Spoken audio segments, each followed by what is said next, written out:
So like I explained to you, a culture is just when a group of people have a similar behavior, belief, and attitude.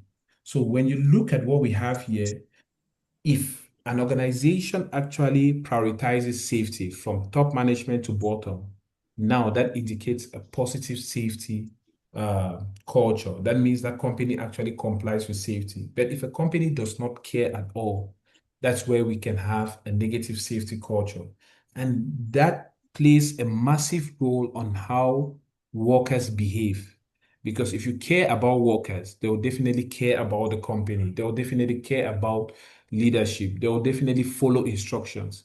But if workers feel that they are not being cared for, their needs are not being given, so what will workers say?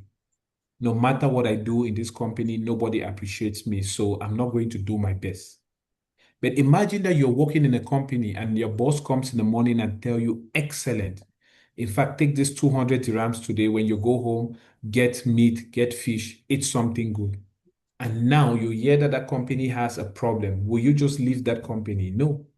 Even if you have to leave later because of money, you will not just leave like that. You will try as much as possible to support that company before you go. Why? Because the company has a positive culture, and that's what is very important. So when we are looking at the culture, we are looking at it like, okay, we as health and safety professionals or aspiring health and safety professionals, how can we build that positive culture? What are the things that we can do to help our companies have that culture? That's what we'll be looking at today. So you ask yourself, why is a positive culture or even a safety culture important? The first thing is that nobody goes to work to get their salaries and go to the hospital and pay for medical bills. So that's one of the most important reasons, the moral reasons. We want a safe and conducive working environment where we can do our jobs. We are trying to avoid accidents, incidents, or fatalities. When you leave your house and you go to work, you call your mom on the phone. She'll tell you, take care of yourself, my son, and I'm waiting to see you later. No matter the amount of money they go and give your family and say, oh, take this money and we'll never see Jules again, your family will not accept because they need you. So whenever you're working or wherever you find yourself, know that there are people that rely on you. So those that are working also, they have families, be it laborers earning 300, 400, 500 dirhams. They have families who love them as much as your family loves you. So your job is to ensure that they come to work safely and go back home safely. And when workers are happy, productivity increases. And it also helps your operation to become much more efficient. If you think what I'm saying is right, just put a thumbs up. So by the time we are ending, everyone will be happy about this. And also, a positive culture helps you to build trust. If you trust your company, it means that your company thinks about you. Your company cares for you. But if you don't trust your company, it means that they are never honest in the way that they treat you, in the way that they care about you. So it's very important for us to always build that trust with the company and help the workers as well to see that whatever concerns they're having, we are actually taking it to the management and ensuring that the work is being done well. And whatever we do in a company, we are having the reputation of that company in our hands as well. Imagine you going to the club and getting drunk. They look at your Emirates ID. They will see the name. They will see the name of your company. So no matter what you do, each and every company out there has values. So we as employees, we have to try as much as possible to ensure that we don't bring down those values. We should bring up those values. It's the same thing in our houses, right? If you start smoking weed, if you start treating people poorly, your parents will tell you you're disgracing the family, you're bringing shame to our family, and all of that. So every organization has a standard, they have a reputation. So when you are an employee, you have to uphold that reputation. You don't have to bring it down. So in the positive safety culture, we are going to study what can we do. And the first thing that we have to look at is leadership commitment. All of us will always say that no, leadership starts from top management. Yes, it's very important, but if you are a safety officer, you're having a supervisor role. How committed are you? You don't only have to wait for your top management before you get committed. How committed are you with respect to your job? Do you go to work on time? If workers complain to you, do you actually action it? If there is a problem at work, do you actually look into it? Or do you just go to work and hide somewhere, call people, and go back home? Because as safety professionals, it's easy for you to just hide somewhere, and by the end of the day, you get paid. So, how committed are you? How loyal are you? How passionate are you about your job? Those are the things that you have to look at. Now, leadership provides resources, trainings, and time for safety activities. When you are sitting there as a supervisor, your company has given you maybe a toolbox talk record. Take this booklet. Once you do a toolbox talk, take the signatures from workers. But you are like, that takes me extra 5 minutes. I'm not going to do it. It means that while you are looking at your management, you have not removed the piece of wood in your eyes. Are you doing your job well? Are you following procedures? Do you know the policies of your companies by heart? If you don't know, then you have to ask yourself that no, you yourself are not doing the right thing. So before you expect that the leadership should do the right thing, you have to start by doing the right thing yourself. So as each and every responsible safety professional, take time, audit yourself, see if your job is being done rightly. If it's not being done rightly, I will hereby recommend you to sit up. That is very important. And make sure that whatever you're doing, safety comes first. Safety comes first. It's very important for you to always emulate that. And communication, how do you communicate? Some of us, maybe we studied, we're opportune to go to very good schools, good universities where you speak English fluently. If your workers don't understand the level of English that you speak, please tone it down. If they understand broken English, speak their language because you want them to understand you. But when you're addressing management, the same way you speak to the workers should not be the same way you speak to your management. If your management is from, let me say, from British, and they have a way that they want you to actually address them in that way. Know your stakeholders and know how you communicate to them. Avoid jargons. A lot of us will say, oh, I went to site today, I was doing my job, the foreman did not allow me. And those are the kind of things you put in your report, and it shows that you're not professional. Leaders don't have time to read all of those things. A leader is a critical thinker. He's thinking about how to expand the business. But now, when you put a lot of things, it's like, what do you want? How many times have your boss called you and tell you, what do you want? What do you really want from me? Just tell me, what are your worries? What is the problem? State the problems and let's see how to do. When there is a Okay. problem, write down those problems. Put down the problem. Sir, we have 1, 2, 3, 4, 5 concerns on site. I need 1, 2, 3, 4, 5. This is my action plan with the priority from top to bottom. The first one is the highest priority, and I need you to action it. And this one is the least. So please look into it and revert back to me. Done. Be precise and concise. Toolbox talk. If they are doing work at height, avoid talking about lifting. Focus on work at height. Focus on the type of materials they are using at that time. Focus on the equipments they're using, the risks involved, get things done, and move on. Avoid talking about things that are not necessary. You can talk about things that are nice to have, but if they are not required, forget about it. Communication is very important. Training and competence. For you to be competent to do your work, you should have the knowledge, ability, I have a training, and question. experience. For example, some of us, we join a company today, you're earning 2,000. Your friend is a safety officer for 4 years, he's earning 4,000. You start saying, no, you want the same salary like him. Are you I have a competent? question. Do you have the same knowledge like him? No. So sometimes we need to evaluate ourselves, before you're asking for a very big package. A lot of people say, no, Nebosh now is not good. Before they were offering 15,000, now they're offering 2,000. Ask yourself, do you have the right competency for the 15,000? Because it's not all about the money. It's all about you having a delicate position that you can support people, you can ensure that people come to work and go home safely. So whenever you're asking for money, try to look at what you can bring to the table. Because if you succeed and you sweet talk or sugarcoat your words and you gain, let me say, the likes of a company, and you get in there and mess up, trust me, that company will be disappointed with you. It's better that you get a fair salary, you start with it, you grow. Once you're enhancing your competency, ask for what you feel that you can deliver. Trust me, there are some certain roles that you give me today, I will not take it because I know that I'm not yet there. Not because I cannot know, I don't want to go to ChatGPT. ChatGPT will not give you everything. You need your critical thinking 100%. skills to be a professional. So please, whatever you're doing, try as much as possible to evaluate yourself and then you know what to do. If you're competent, you're competent. If you're not competent, put yourself on a learning curve. Learn. When you get the right skills, the money will come. And the money will come only when the experience, the knowledge, and the training has been there. So it's very important for you to know about that. I'm not reading the slides, so you can take your time and read why I'm explaining, and I'm going to send the slides to you guys as well. Now, encourage reporting.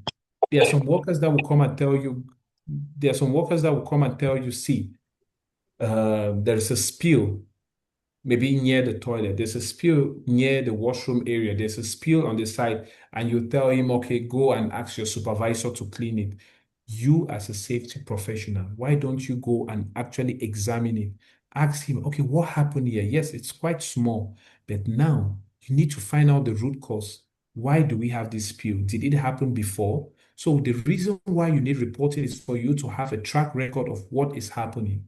Is there any trend? If there's a trend, like you're seeing one thing over and over, it means that if you don't solve that thing, it will later on become a big problem for you.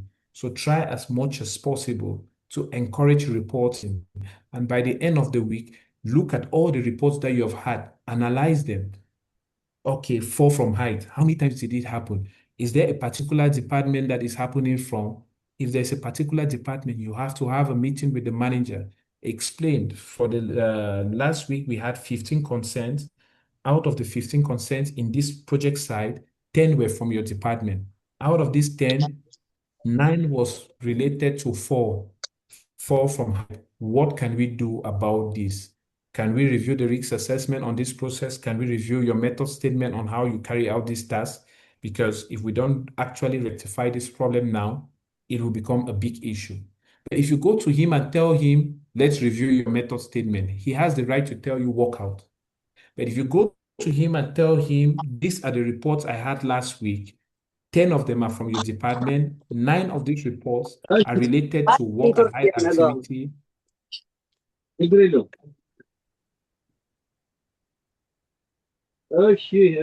related to, oh my God, 9 of them are related to work at height activity. So I need you to kindly review the method statement. Let's work on the risk assessment and ensure that this week we shouldn't have any incidents or maybe near misses or any reports coming in. In that case, you will know that, oh, you're talking out of facts, you have data. And in that case, be like, okay, you know what? Let's go on this. A lot of us will just go, come here, I've cut your salary for 2 days. No, look into it. Maybe your system is broken. You need to work on your system. If your system is broken, try to fix the system. Don't blame workers at all. Look for opportunities for improvement and improve on your system. That is what is important. Involve workers in what you do. For example, if you're coming up with a risk assessment, like I told you guys last time, try as much as possible to involve the workers that are doing that task.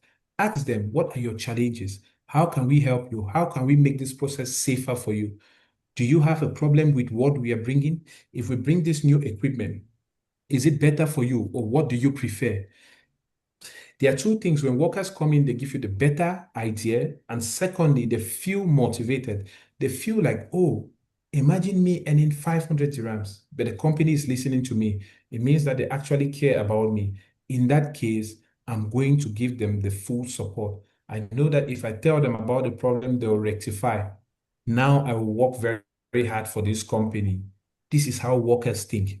The slightest thing you do makes them very happy and you make them to take ownership of certain things. If there are problems, they'll be able to look into it and they'll be able to follow them.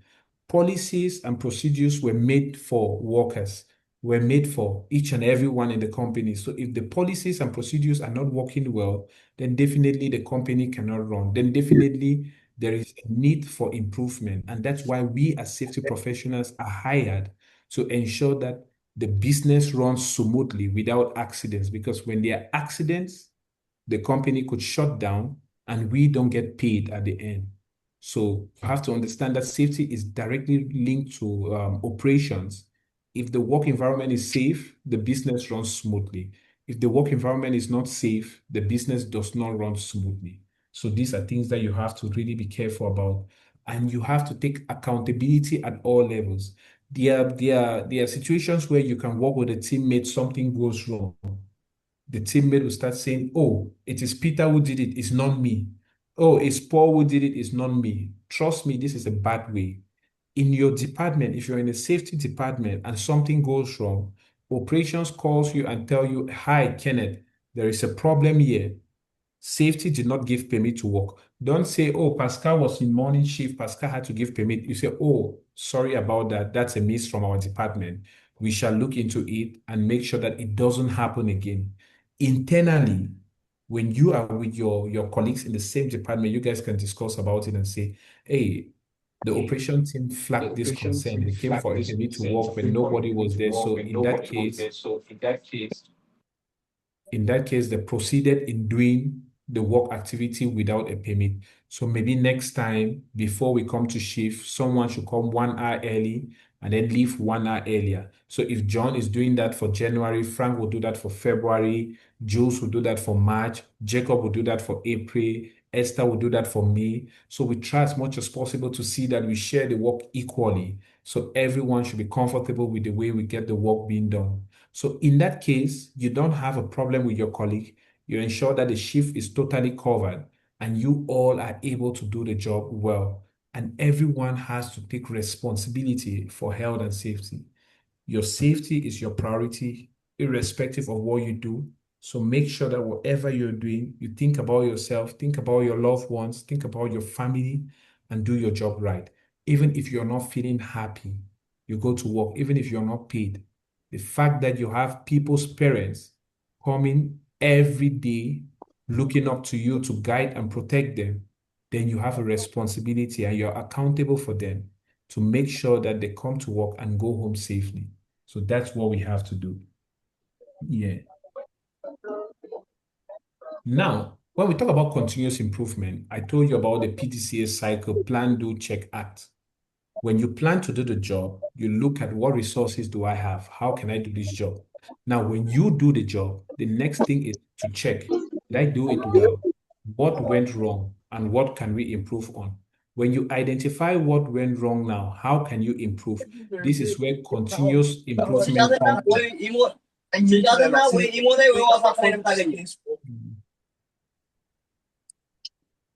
The- Please, guys, if you're in a noisy environment, kindly mute yourself, okay?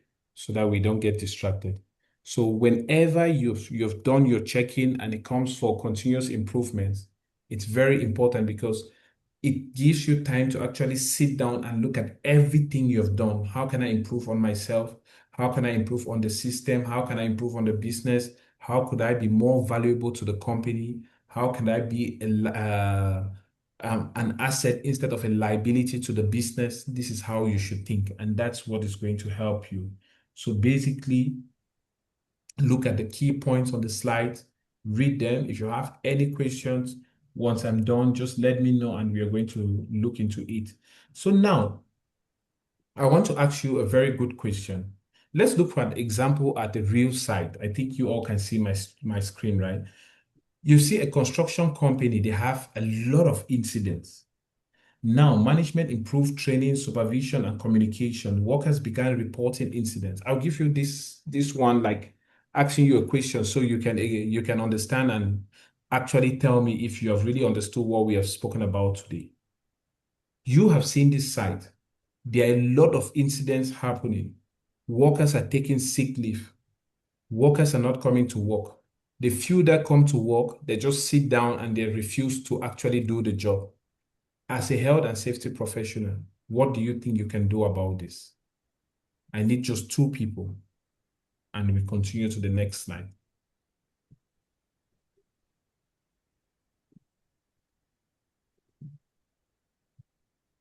If you want to speak, just raise your hand and then you have the chance to speak up. Yes, Jacob, can you please proceed? Let's hear from you. Yes, thank you so much for the opportunity. In this case, first of all, the first thing you need to do is to be friendly with the workers. Okay. You need to gain their trust. Now, once their trust is being gained, you get close to them.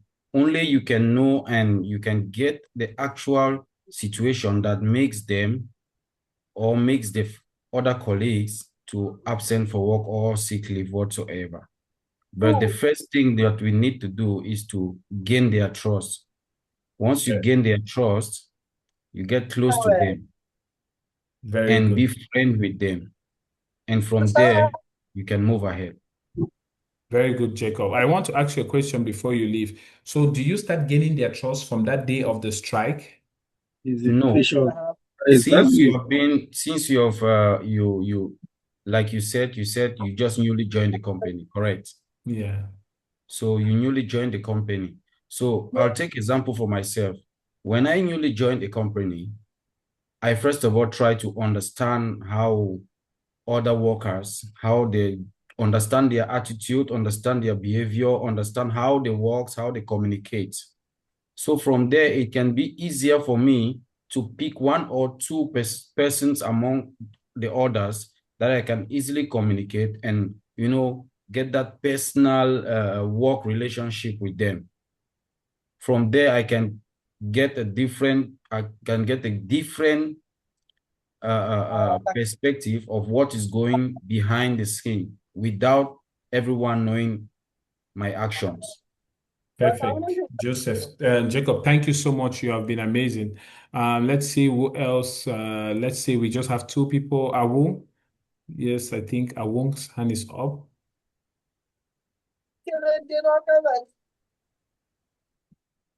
Awung, can you just unmute yourself if you're not there, and then we proceed because Yes, sir. we're about. Yeah, can Are you you hear getting me? me? Yeah, Yes. I'm getting you. First, Yes, if proceed. I'm really employed in this company, first I will have to take a study around of a communication. I need to place a new communication skill so that I will know how to manage the people in that company. Now, based Amazing. on the aspect of problem, I will need to find a means that I have to put that smile in them. Maybe like calling on one people to know what problem they are going through and how I can solve that problem for them. Amazing. That's a nice one. So thank you so much for that. So I think Esther will come in and then we can proceed so that we can finish up. Good evening, everyone. Good evening. Thank you for this privilege. I feel that the first thing I'll do is to call for a meeting. Okay. Yes, I'll call for a Uh, meeting with all the workers. sorry, Esther. Juice, can you please stop sharing your screen, please? I think Juice is sharing his screen. Can you please? Yeah, please. Sorry about that, Esther. Please, can you? It's fine. Yes, All that's right. fine. Okay. So what I'll do is to call for an emergency meeting because as it is, it's an indication that something is not right. Exactly. And the only way I can get information on that is by getting everybody to sit down and let's have a talk. And give them the opportunity. I'll make them understand that on this table, we are all one. I want us to get to the root of the matter, and I want everybody to feel free to talk. What do they feel? What is the issue that is bothering them, that is causing this setback? And then I give everybody room to talk, and then we come to a conclusion, get an understanding together, map out strategies that are going to work for the company, think of ways that we can motivate each other to go back to work, reward people that have been fair enough to open up on the real cause of the situation, and then see how we can make things work for the better for everyone. Amazing, amazing, Esther. That's spot on. So that's what I always try to say. We have to learn how to communicate. One thing, Francis, I will come to you. After this, the floor will be open for you guys to share your ideas. One thing I always tell you guys is that communication is very important. What I was willing to hear, I've heard it. Why? Jacob said something very good. Please, you guys should put a clap. You can just clap for them. They're amazing. I know that every one of you will do the same thing with what they have said. So you see that the communication has been good. Jacob said he's going to earn their trust. Esther said she will bring them together, ask them, make them understand that we are one. Because when workers feel that that's what we talk about leadership commitment, you are committed to the job. You have actually come to them because they have a problem. That's the only weapon that they have to stop working. Because when they stop, you must come to them. And when you go to them, you must listen to them. And now she has said, no, don't worry, come. We are one. Let me know what is the problem. Speak up, everybody. She's not saying that I need only a team leader. No, she's down to it. She has that time. Everybody should speak up. So if I'm also there, yeah, I have my problem. I will say, oh, my children, I'm not eating. I want to buy cocoyam. I don't have money. Another one will come and say, oh, I want. So is this your problem? Yes. Let's talk to management. Then we come to a conclusion. That's what is most important. You let them speak. You speak, both of you come to a conclusion, and then you take it up with management and say, see, if you want your workers to work, I've spoken to them. I spoke to all of them, not one person. These are their complaints. I've put it on your table. If you can solve this problem, your work will start in the next 10 minutes. But if you cannot solve this problem, then I'm sorry. The management will look into it and then say, okay, fine. Out of these 10 things, let's do 7. We'll do 3 in the next 2 weeks. Esther will go back and say, guys, out of the 10 things, management has given 7. At least something is better than nothing. I know that you wanted 10, but 7 is here. Just 3 is left. I will push for the 3. Trust me, I'm going to do my best so you get 3. Start working. Once they see that, yes, salary alert has come, maybe you're expecting 1,000, you got 700, okay, 300, okay, no problem. She will help. After 1 week, Esther start pushing and saying, I know 3 is left, right? But instead of you just giving that 3, I know you don't have the money, give 1. So 200 should be left. When after 1 week, they were expecting 300, maybe later, but after 1 week, they got 200, or maybe after 2 days, they got 100 in their account. They feel motivated, like things are working now, we are seeing that progress. And they know that, oh, I trust this person. If I have a problem, she is going to help me. That is important. So you should always know that you are the key focus for workers. They count on you always. So if you are there to support them, trust me, you're doing an amazing job. And that's one of the things that you should look at. Safety officers look at 4 things: people,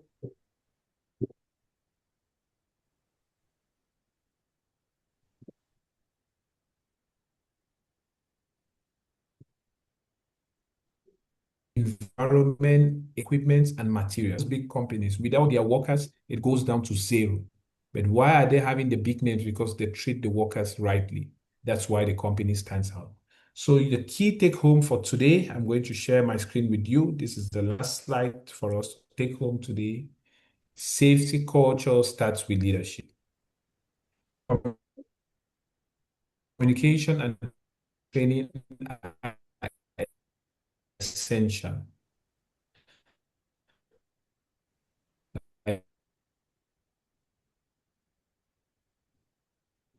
Now we're training ourselves, we are communicating. So basically, that's what I had for you guys today. And if you have any question, please, if you're in a noisy environment, put them in the chat box. If you're free and you're willing to talk, just raise your hand and let's.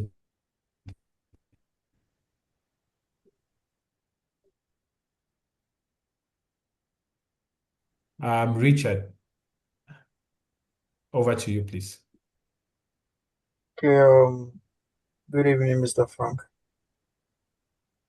Good evening, Richard. We Okay. cannot see you, the newly Okay. safety officer in the making. Okay. Thank you for the platform, Mr. Frank. No worries, Richard.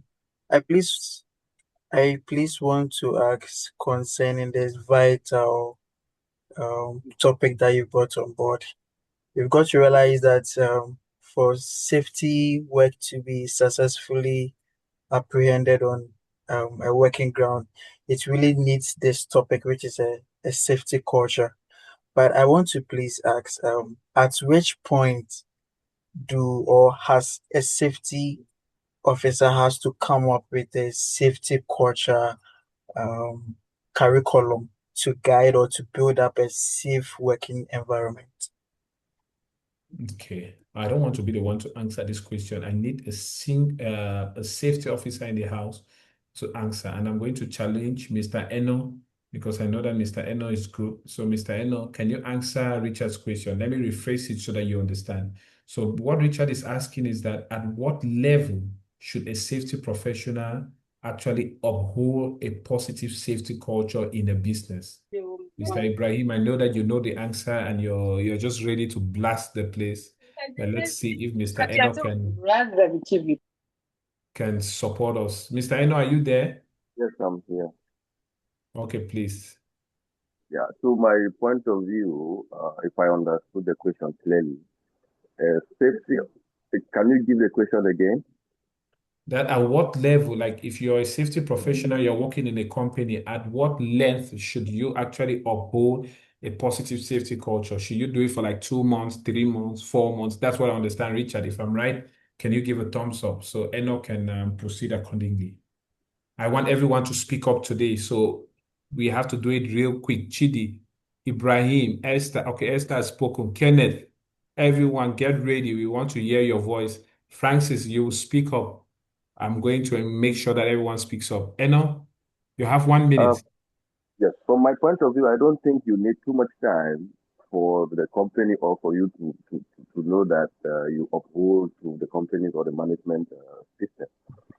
As much as you are a safety outside and based on your reporting and your communication with the laborers or the workers and the way you relate with the management aside, presenting what the labor are actually bringing to you and your the way also you communicate with the workers. Therefore, the management should know well. The management will know well how the workers are seeing their work and how they are appreciating what they are doing outside. For example, you raised up a point on salary issue.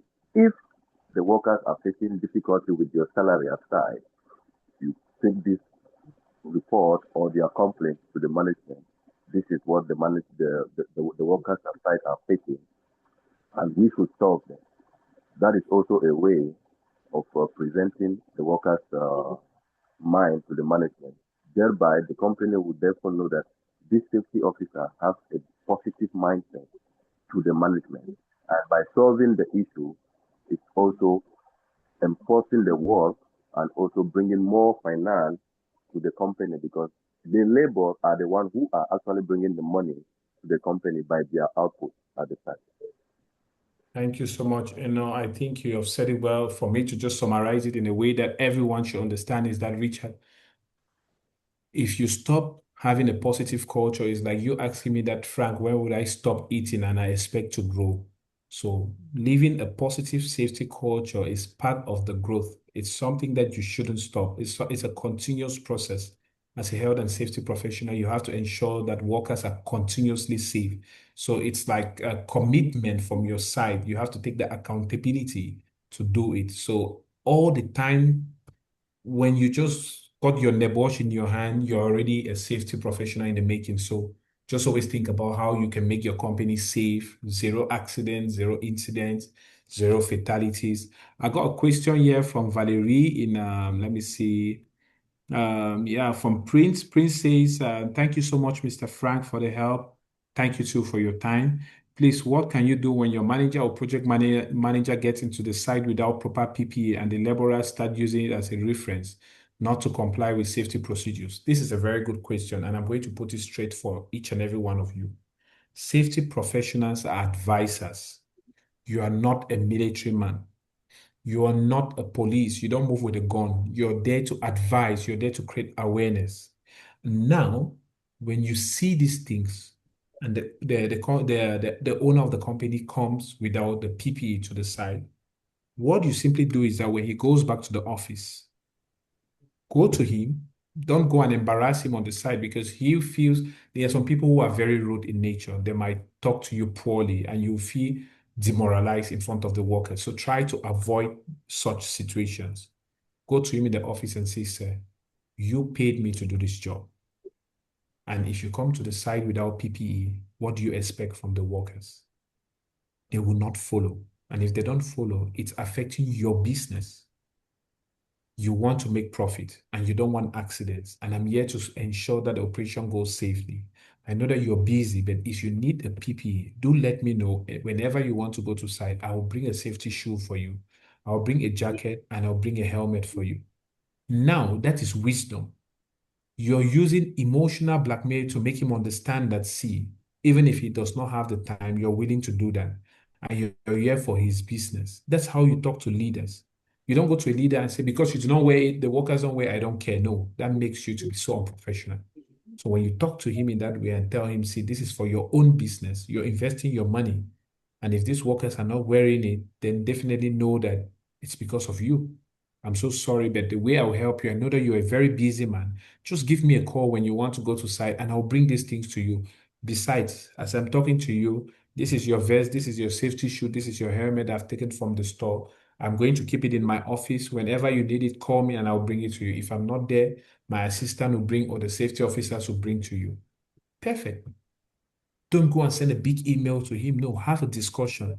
Talk to him. He's a human being. He's going to understand you. So that's my approach. If you use that approach, it does not work. After 6 months or 1 year, I'll advise you to leave the company.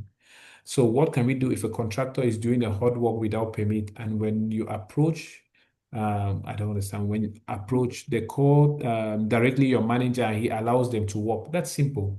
So basically, you go to site, you see a worker working without a permit to work, and when you spoke to them, they informed your manager, and your manager gave them the go ahead. Now I'll explain things to you. Permit to works are used for critical activities. That's the first thing. And secondly, sometimes we as safety professionals, we should be able to judge rightly. A hot work, if the cut is still for just like 2 seconds, maybe the area is not unsafe or that they cannot make a permit to do a job for 1 minute or 2 minutes. That's one thing that you have to understand. And we have to be realistic as well. We have to be practical. So in that case, if they're cutting a steel or two steels, you don't tell them that, okay, go and do this. No, it depends on the work environment. You have to be able to evaluate the risks. If it's low risks that your manager gave them the go ahead, okay. But if it's high risks, then definitely your manager would not give them the go ahead to do it. That's what I'm saying. And your manager, most managers are right. They know what they're doing. But if it's in a case that you know that this manager is not safety committed, the only thing you do is go back, send an email to your manager stating that you went to site on this day at this time, at this specific location, see the picture attached. You saw some workers doing some unsafe tasks, and they said you gave them the permission to do the job. Please, sir, I would like to find out if you gave them and what is the reason. Maybe I can learn from it. You don't tell your manager, oh no. You tell him what is the reason and maybe I can learn from it. So your manager will explain to you. If he doesn't explain on the email, you have had your record. So if anything goes wrong, you have your email to present. I stopped them. They said my manager gave approval and I sent an email to my manager. This is my record. And they'll go to the manager. Do you acknowledge? Did you receive this email? Is this your email? Yes. Did you receive an email from your safety officer? Yes. Did you give approval? Yes. Why did you give? In that time, in that case, you're free. You walk away and your manager has to face the law. So whatever they decide, you don't have a problem. You've done your part. So please, we have to be careful.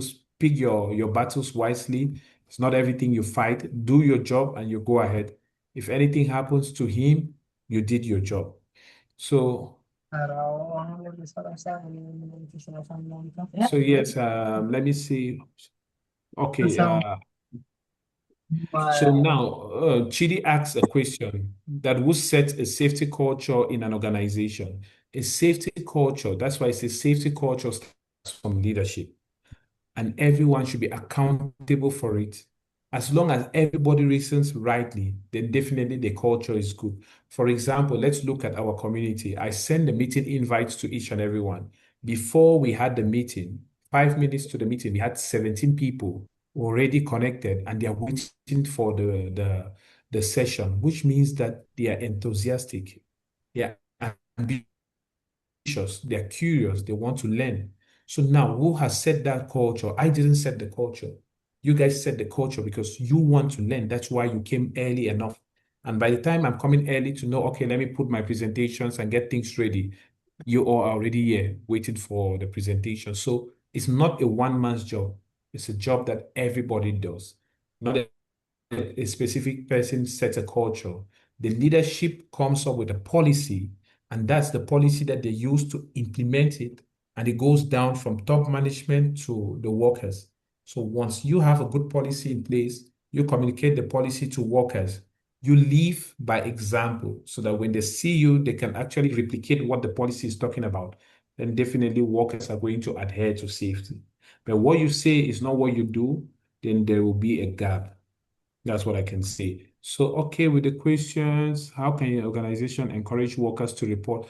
How can organizations encourage workers to report? You have to do reward and recognition. You have to motivate the workers. You have to appreciate them when they report. You have to show concern. You have to involve the workers when you're coming up with solutions. There are a lot of things that you can do to involve workers. So, the last question, if you're a safety officer on site, or if you're a safety officer in a company, you have done your best by implementing safety culture, but within a site, subcontractors are they are not adhering to site rules, not following. When you try to report to management, they respond that they will work on it and still no feedback. How do you solve it? How many reports do you keep sending the emails, keep doing your job? Like I said, safety professionals are advisors.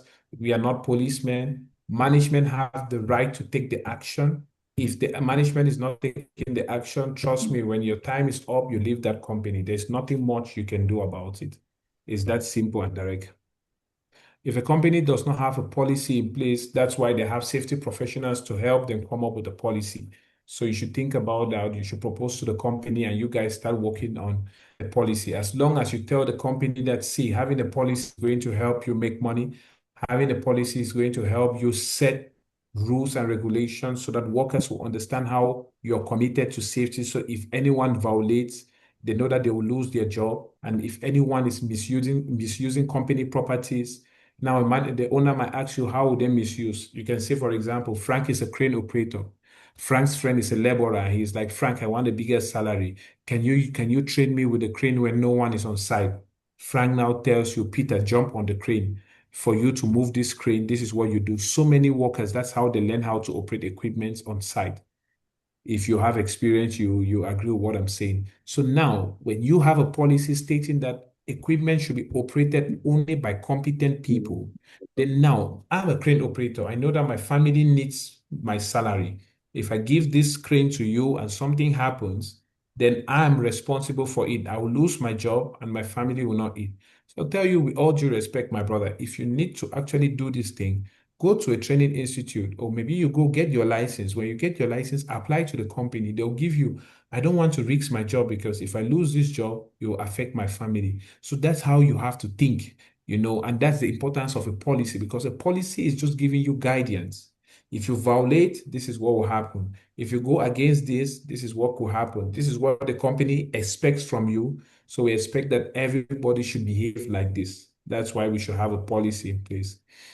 They say in a construction site where excavation activity or particular activity will be done for 7 days, can a safety officer maintain excavation safety during toolbox talk? Yeah, you can. It depends actually. If the excavation on the first day, if on the first day you excavate for maybe for 1 meter. The second day, you have to excavate for 4 meters. You don't need to do a single toolbox talk. Like I always tell you, evaluate your risk and you know how to proceed. If your excavation has to go right down to 18 meters and they keep excavating, the more they excavate, keep giving them the toolbox talk. Keep telling them, guys, this can harm you. If you don't do things rightly, it could collapse. You could lose your life. So you have to keep refreshing their mind. If you have the time, do it. Don't just do it on Monday and keep it. Why? What are you doing the whole day? It takes you 10 to 15 minutes to do a toolbox. Where is the barrier? What is the barrier so you can proceed? So, anyways, that's it. I think Neri, can you just unmute yourself?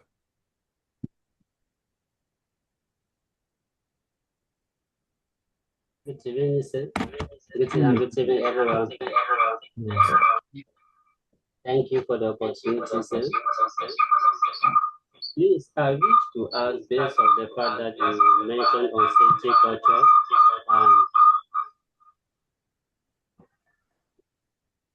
and that we have to implement a clear communication.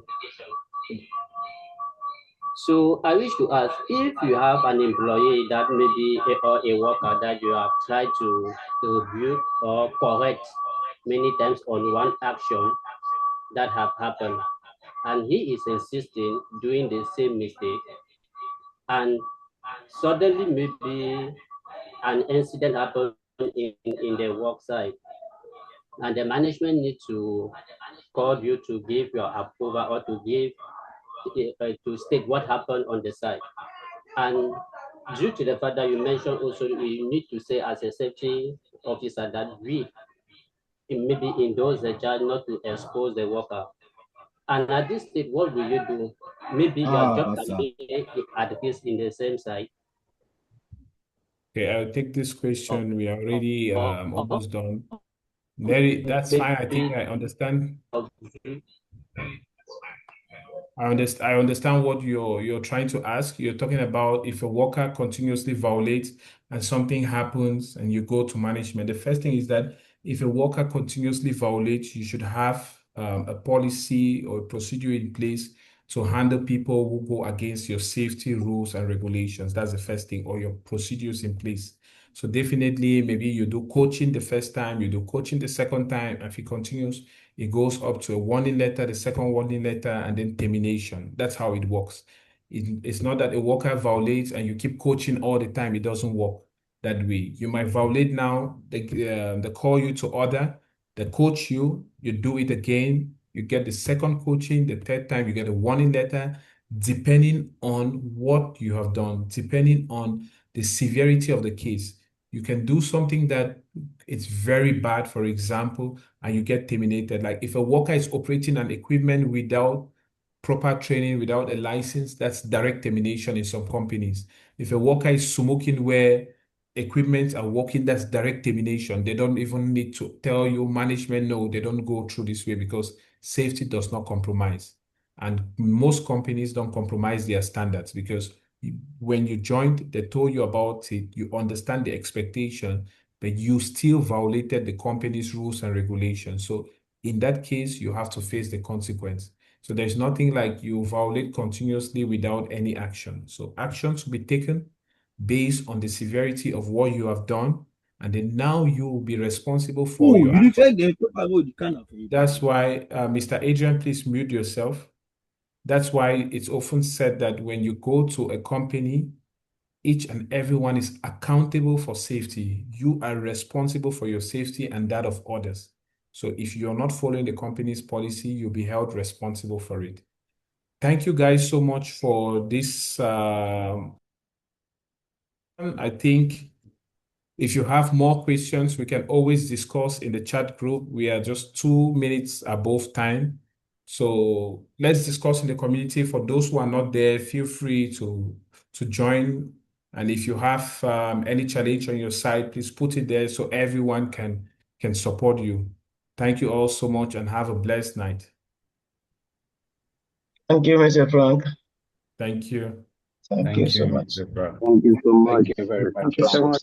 Thank you.